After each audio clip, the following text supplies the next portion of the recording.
Hey you, so I got these coins in. This is the Royal Mint Lunar collection, up to date in gold. So I've got 4 gold 1 ounce coins here. So what I actually ended up doing was I done a trade-in for my Pamp Suisse 0.25 gram bars. So I had 2 ounces of those in total. So I done a trade for the first two and then traded some more other stuff for these two here. So I ended up getting a complete collection in. So we'll just take a look at these and just have a little chit chat on this series itself. So the Royal Mint, as you know, started their Lunar series off with this horse here. It started off with a real strong design. I mean, it going in order of what coins that I like. These do look kind of smug. I may have to give them a clean later. Got a lot of prints on them. But they started off strong, but I just feel like they really lost their way with this, and it didn't take off as well, especially in comparison to the Perth Mint, who reigns supreme with the Lunars, and I'll break that down why I feel so in a minute. So they started off with the horse. This is my favourite design of them to date. Well, this is my first. And then they came in next with the sheep. A good design. I mean, I'll pick this as third. So it started off once again. This was the second. These personally, I've gone in with the silver. If you've seen my Monster box of the first ones, I picked up a couple hundred of these off for mate for a fantastic price, but I won't be following through on them in silver. I've just basically picked up the first. If they take off at a later date, if anybody does want to chase them up, obviously having the first should demand the highest premium. So I believe on the latest they've got the frosted background with the queens on. These ones it's just the clear back.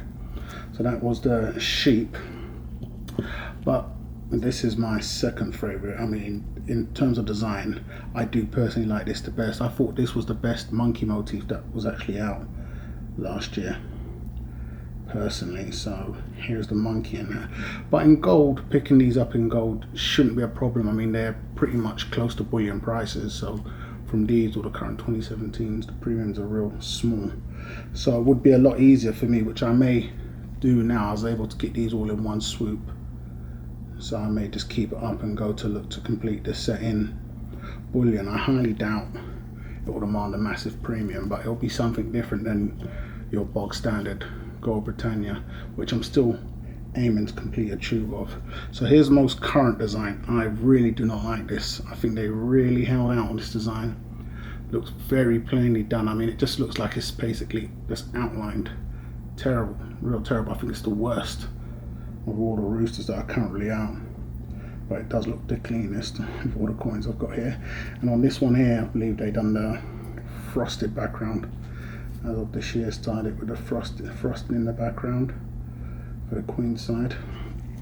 So as I was saying, this series, I don't believe they're gonna put up a threat to Perth anytime soon.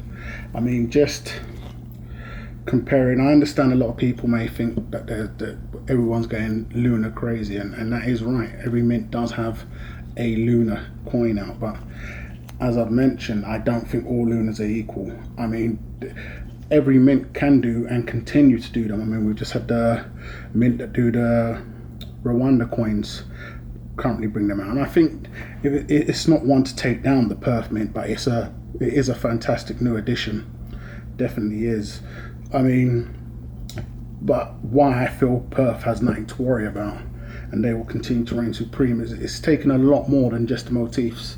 I mean, I've seen a lot of nice motifs, even some to rival and topple the Perth's current motifs, but Perth for me bring the whole package, and the whole package is where you'll see other mints lacking. I mean, with Perth you get the mintages, which they update regularly, and that to an individual, I like looking at these things, but to an individual it may be like checking up on stocks or checking the spot price. You want to see what you've invested in and how well it's doing, because when selling they make a mintage a high point, so they'll highlight that. I don't know what the mintage is for these currently, but on the silver it'll be containing a 88 within there, so maybe 188,000 and so forth. But then they seem to just leave you in the lurch. This is where these guys fall behind, because to date, you still don't know the current mintages of the horses, and these were out in 2014.